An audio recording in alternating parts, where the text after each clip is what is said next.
This entire area is going to be filled with cars. As executive director of the Automobile Gallery in Green Bay, Darrel Burnett has a keen sense of history, and much of that is likely tied to what happened in his second grade classroom 60 years ago today. I remember very little about being 7 years of age, as I think most of us do, but I remember vividly the day that Mrs. Courtney, the school principal, came into the room and told us the president had been shot. 3 shots were fired at the president's motorcade. Frightened and sad, Darrel and the rest of the students were immediately sent home. With his initial popularity as a president, it was devastating to everyone.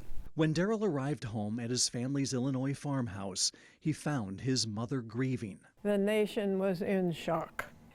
It took the nation a long time to get over that because the news was just coming out new every day and every day. The following morning, Darrel remembers being on the couch, glued to the TV, and coverage of President Kennedy's death.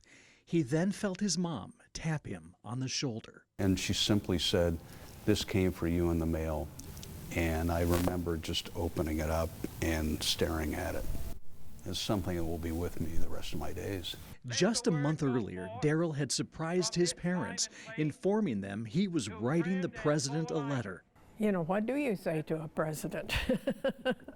What does a 7-year-old say to a president?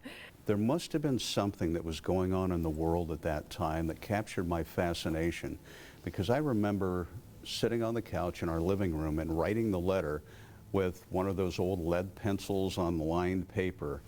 And I know it was much deeper than, "How are you? I am fine," which is typically what a young person would write. Because keep in mind, this was the first letter I had written in my life. And I wrote it to the leader of the free world. Staring at the TV and the letter, Darrel couldn't believe what he was holding. And I'm sure my parents conditioned me, don't expect a reply. I think back to that time, Jeff, how incredible it was for me to even think that he might return a letter, because he was already receiving thousands of letters a week.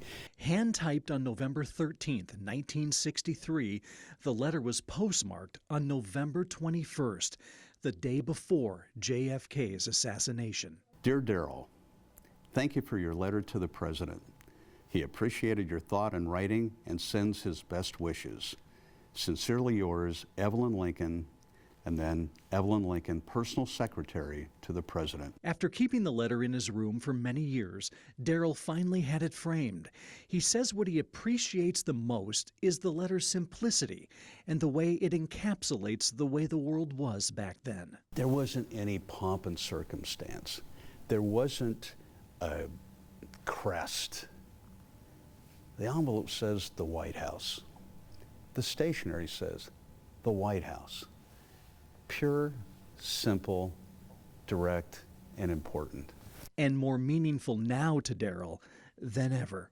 To know that this was one of the last happy moments he spent in his life will stay with me forever. Jeff Alexander, Action 2 News, Green Bay.